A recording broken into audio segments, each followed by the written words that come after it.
Bismillahirrahmanirrahim. Assalamualaikum warahmatullahi wabarakatuh.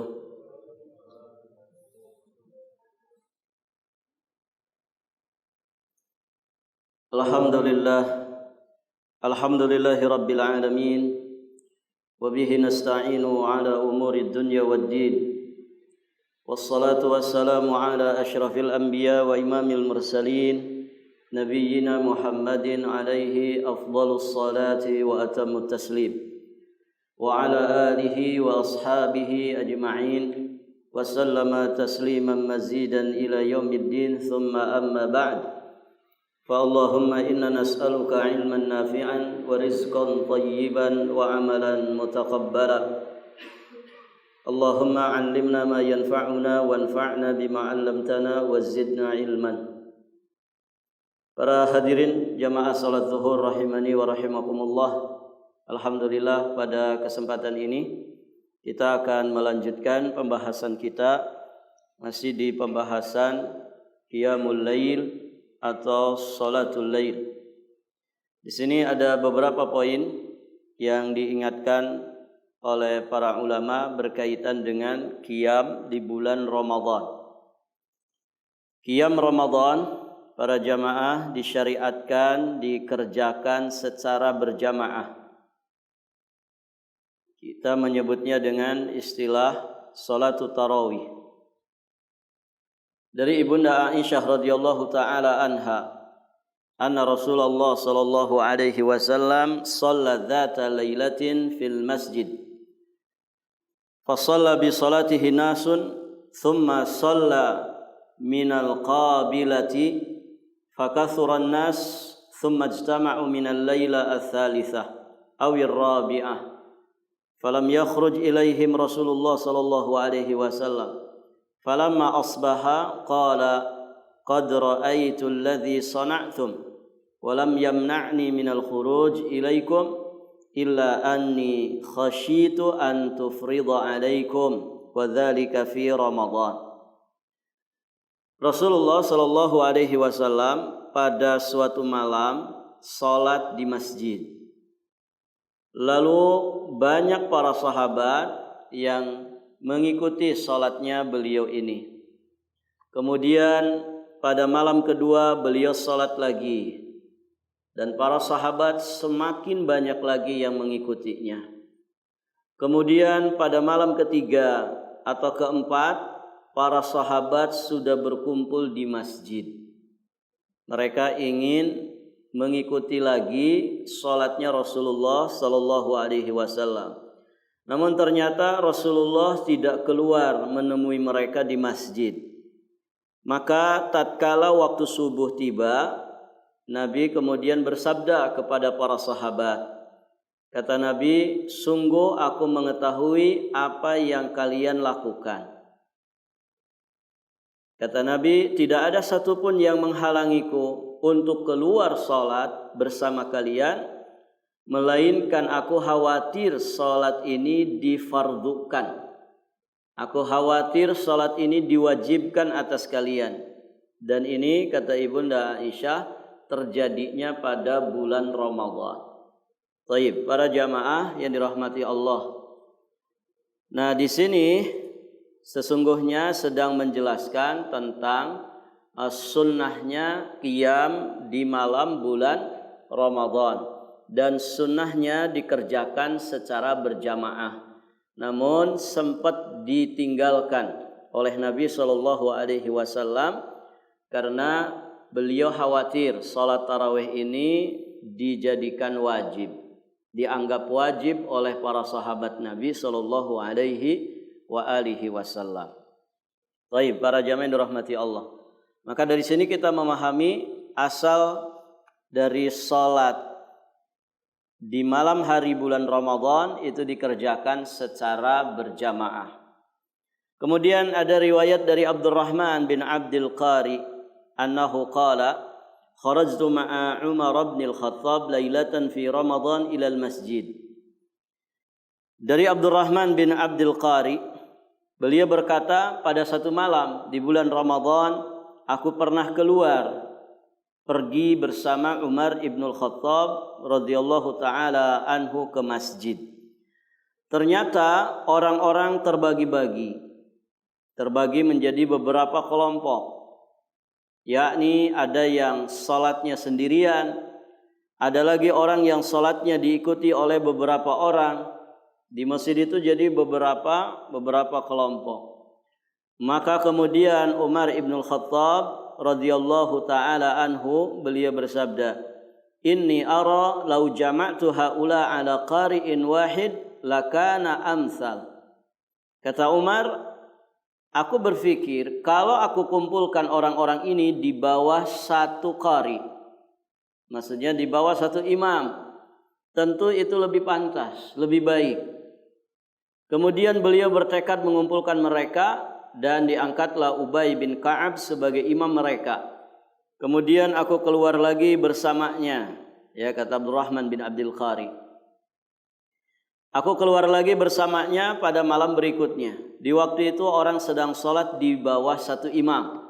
Kemudian Umar ibnul Khattab berkata, sebaik-baik bid'ah adalah ini. Dan orang-orang yang tertidur dari sholat ini di awal waktu, para jamaah yang dirahmati Allah, lebih afdal daripada mereka yang mengerjakannya. Sedangkan orang-orang yang mengerjakannya di awal waktu, sedang orang-orang mengerjakannya di awal waktu.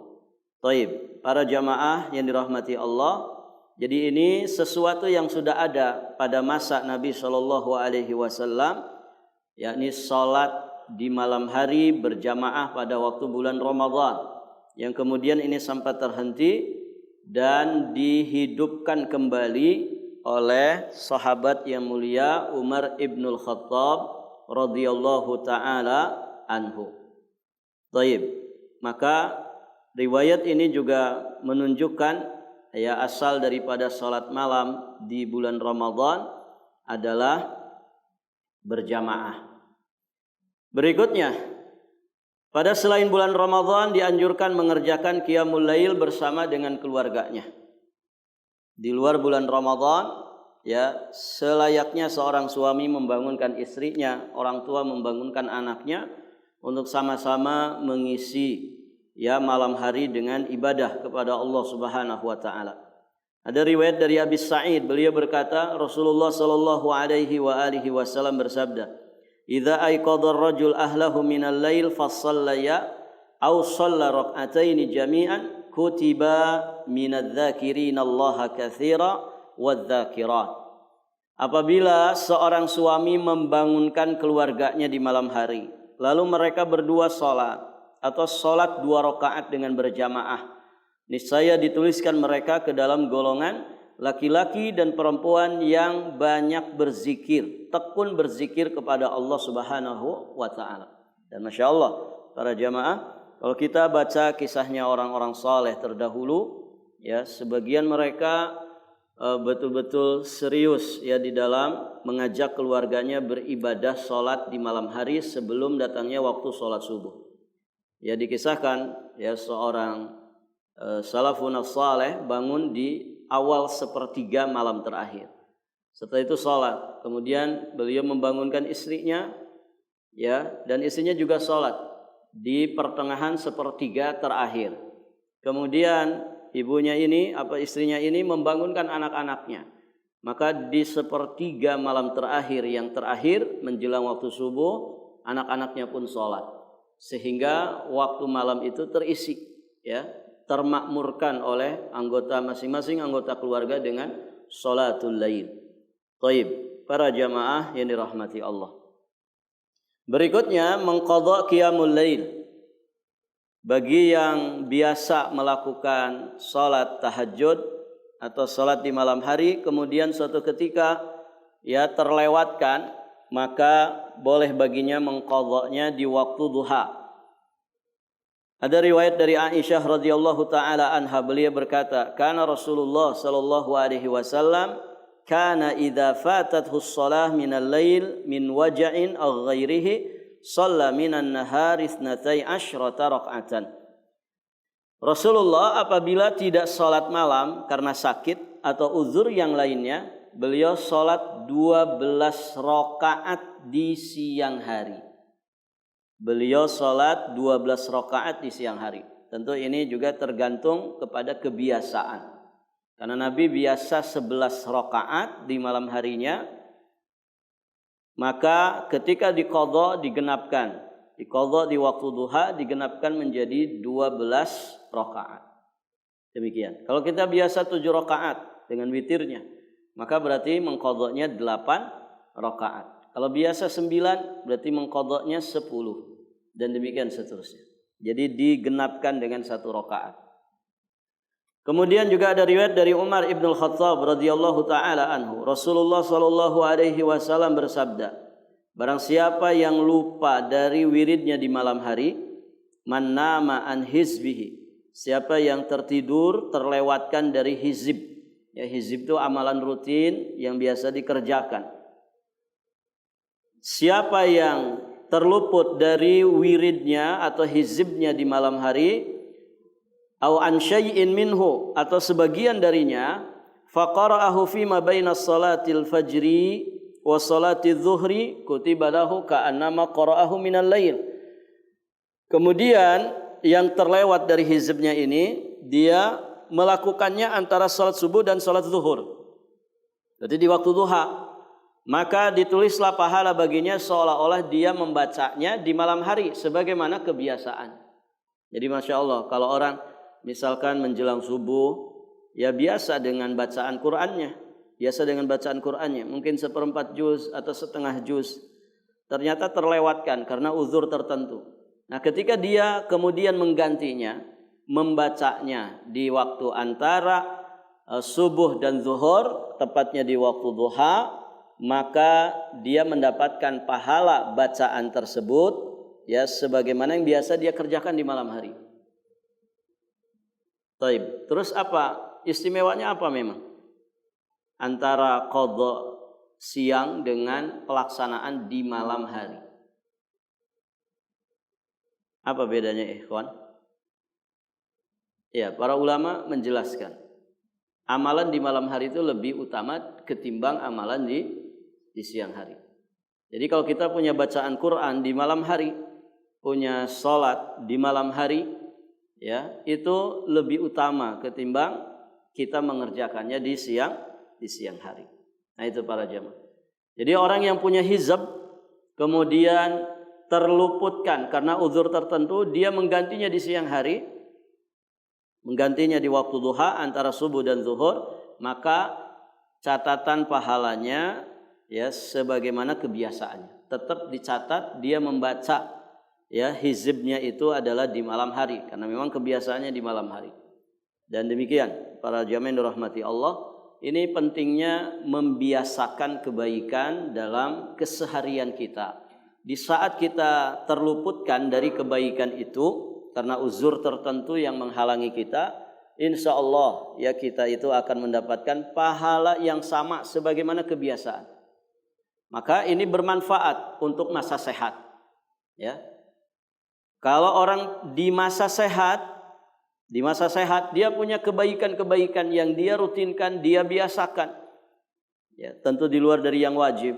Yang wajib ya jelas tidak boleh ditinggalkan. Baik, para jamaah yang dirahmati Allah. Dia punya kebiasaan di masa sehatnya. Biasa rawatib, biasa duha, biasa tahajud, biasa witir, biasa baca Quran. Kemudian di saat sakit dia terhalang dari melakukan hizib-hizib kebaikannya ini. Maka kata para ulama, ya, pahalanya tetap dicatatkan untuk dirinya sebagaimana kebiasaan di masa sehatnya. Masya Allah. Jadi sebetulnya Pak, masa sehat itu adalah perkara yang nanti bermanfaat untuk masa sakit. Makanya kenapa Nabi mewanti-wanti jaga masa sehatmu, maksudnya dengan kebaikan dan ketaatan sebelum datang masa sakit. Ya, karena masa sehat itu akan bermanfaat untuk masa sakit kita. Sebagaimana masa muda, kita diperintah untuk menjaga masa muda karena masa muda itu bermanfaat untuk masa tua. Kalau di masa muda kita punya kebiasaan yang baik-baik, kemudian terhalang kita mengerjakan kebiasaan itu di masa tua karena uzur usia atau karena hal-hal yang lainnya, maka pahalanya tetap dicatatkan. Pahalanya tetap dicatatkan. Masya Allah. Taib, para jamaah yang dirahmati Allah Subhanahu wa taala. Makanya di surat At-Tin Allah Subhanahu wa taala menyebutkan laqad khalaqnal insana fi ahsani taqwim tsumma raddadnahu asfala safilin. Sungguh kami telah menciptakan manusia dalam sebaik-baik rupa. Kemudian kami kembalikan dia ke tempat rendah. Salah satu tafsiran tempat rendah asfala safilin itu adalah masa tua. Masa tua. Mohon maaf ya, kalau kita sudah tua itu Pak sudah lain rasa, sudah lain fisik, begitu kan? Makanya kenapa orang tua, kakek-kakek, nenek-nenek itu sangat klop banget dengan cucunya. Kenapa? Satu frekuensi. Dia sudah mulai kembali. Makanya kadang seorang anak itu dihadapkan dengan ujian orang tuanya yang baperan, mirip anaknya sendiri. Begitu ya. Kenapa? Karena turun lagi itu. Kalau orang habis sampai puncak tertingginya usia 40, itu 41, 42 terus ke bawah itu turun lagi. Turun lagi para jamaah yang dirahmati Allah. Maka fisiknya mulai melemah, ya. Rasanya sudah mulai berbeda.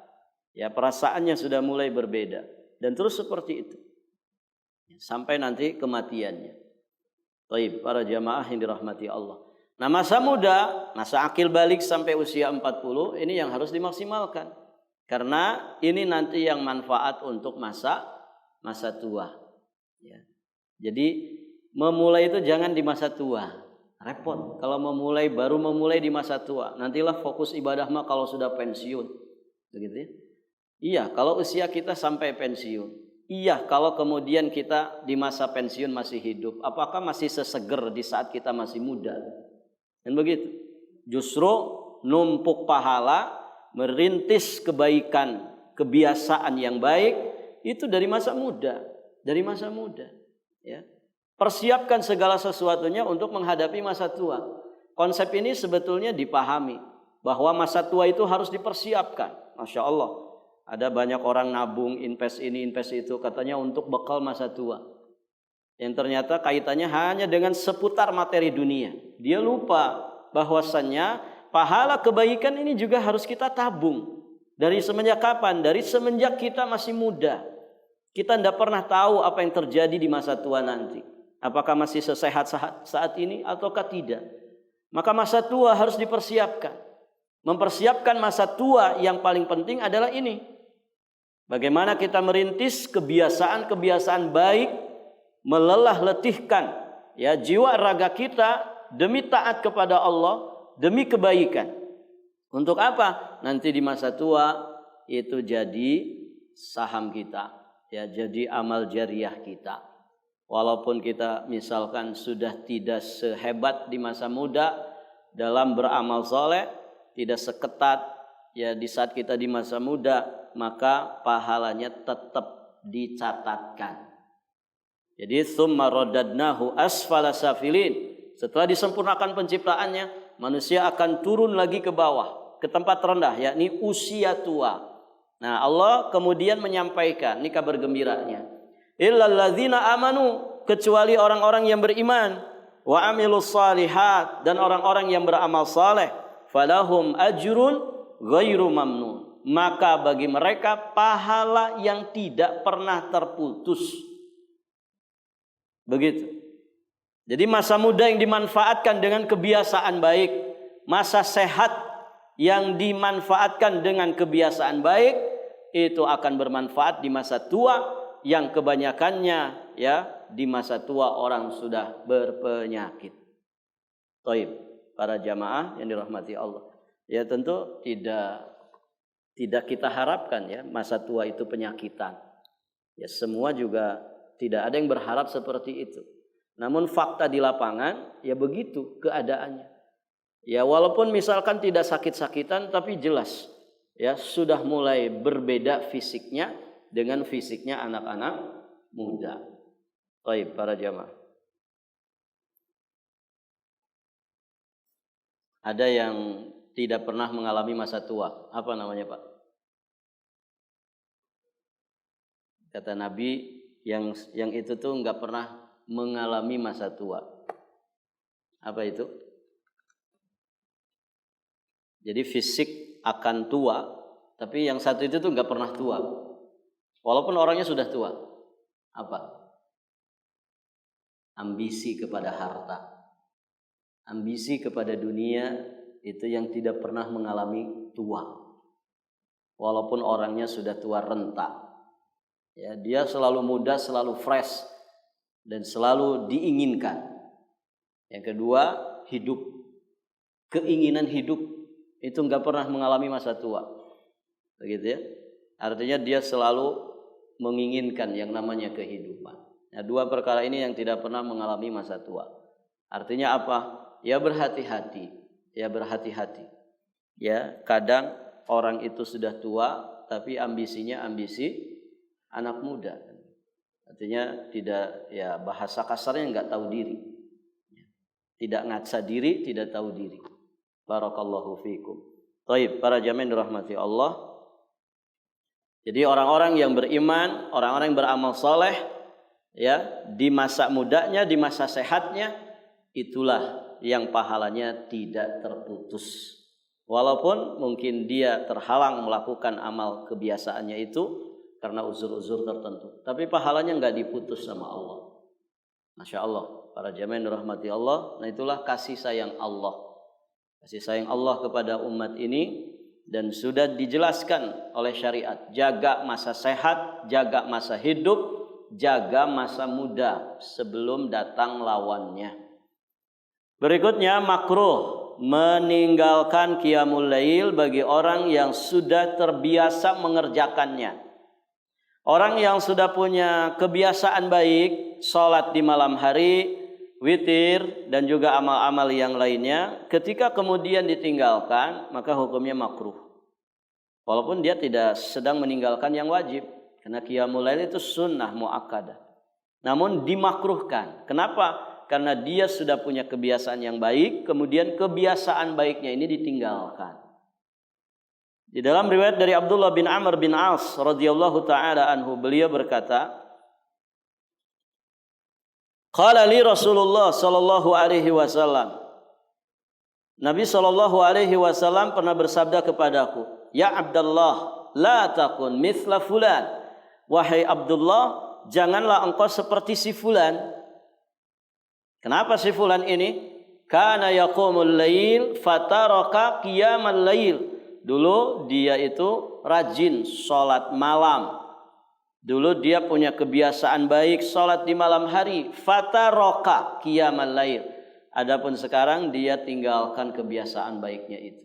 Nah, ini ditegur oleh Rasulullah dan dijadikan contoh yang tidak baik. Ya. Bahwa kalau orang sudah punya kebiasaan baik salat di malam hari, ya jangan ditinggalkan. Justru setidak-tidaknya dipertahankan, ya syukur-syukur bisa lebih ditingkatkan. Taib, para jamaah yang dirahmati Allah, dan tidak ada penghalang terbesar untuk orang itu tidak bangun di malam hari mengerjakan sholat kecuali dosa dan maksiat. Ya, maka kuncinya itu. Jangan berbuat dosa, jangan berbuat maksiat. Insya Allah Allah mudahkan untuk kita melaksanakan sholat di malam hari. Dan itu harus diazamkan. Coba Pak, kalau sebelum tidur itu kita minta kepada Allah, ya Allah saya pengen bangun jam 4. Tolong mudahkan ya Allah, saya pengen bangun jam 4 sejam aja sebelum sholat subuh. Sholat subuh kan jam 5. Minta kepada Allah, ya Allah saya pengen bangun jam 4. Ya, Masya Allah para jamaah, ketika diazamkan di hati, dilafazkan, dimintakan kepada Allah, Allah pasti akan membangunkan kita. Dicoba aja. Nah, yang jadi masalah kan kita mintanya aja nggak pernah gitu. Tidur ya tidur aja, yang penting tidur. Ya. Nggak pernah meminta kebaikan. Coba minta, ya Allah bangunkan saya jam 3. Ya Allah, saya ingin ibadah kepadamu jam 3 malam, jam 4 malam, ya jam 4 subuh. Minta kepada Allah, baca doa, pakai adab-adabnya. Insya Allah Allah Subhanahu wa Ta'ala mudahkan. Kita kan bersama dengan apa yang kita pikirkan, bersama dengan apa yang sering kita ucapkan, sering kita dengar. Itulah kita. Kalau kita sering mengucapkan yang baik-baik, berharap-harap yang baik-baik, berprasangka yang baik-baik, insya Allah yang terjadi kepada diri kita juga yang baik-baik. Jadi kalau orang yang diucapkannya buruk-buruk, kemudian yang sering dia dengarkan yang buruk-buruk, yang ada di dalam hatinya juga semua keburukan, maka yang akan terjadi pada dirinya biasanya juga keburukan. Ana inda dhanni abdi bi. Sesungguhnya aku berdasarkan prasangka hambaku kepada diriku. Jika dia berprasangka baik, maka kebaikan yang akan dia dapatkan. Jika dia berprasangka buruk, maka keburukan yang akan dia dapatkan. Ingat para jamaah, kata-kata ini bisa merubah kehidupan. Ya, kata-kata yang kita ucapkan itu bisa merubah apa yang di dalam tubuh kita ini. Dari ujung rambut sampai ujung kaki kita ini kan di dalam tubuh kita ini penuh dengan makhluk-makhluk kecil, gitu ya. Urat saraf dan lain sebagainya. Para jamaah yang dirahmati Allah. Kalau kemudian kita ngucapin yang buruk-buruk, ini berpengaruh ke fisik kita. Berpengaruh ke fisik kita. Tapi kalau kita ngucapkan yang baik-baik, bersyukur, berzikir kepada Allah, ini juga akan pengaruh. Kemudian pengaruh kepada yang di sekitar kita. Ya, ini kata-kata, kekuatan kata-kata. Bapak dulu ketika ngucapin, saya terima nikahnya. Ya, putri bapak Fulanah binti Fulan dengan mas kawin sekian dibayar tunai. Ini cuma satu baris saja kalau ditulis. Merubah tidak Pak? Merubah kehidupan enggak? Merubah kehidupan. Ini kata yang enggak banyak, tapi merubah kehidupan. Merubah kehidupan para jamaah. Dulu kita jomblo, sekarang statusnya berubah. Hanya dengan kalimat-kalimat ini, saya terima nikahnya. Kalau dalam bahasa Arab, qabil tu nikah sudah selesai Pak, cukup. Begitu. Makanya akad itu bagusnya pakai bahasa Arab, simple para jamaah. Qabil tu nikah sudah sah. Ini kalimat singkat ini merubah kehidupan. Kemaluan perempuan ini dulu haram bagi kita. Gara-gara kalimat ini menjadi halal.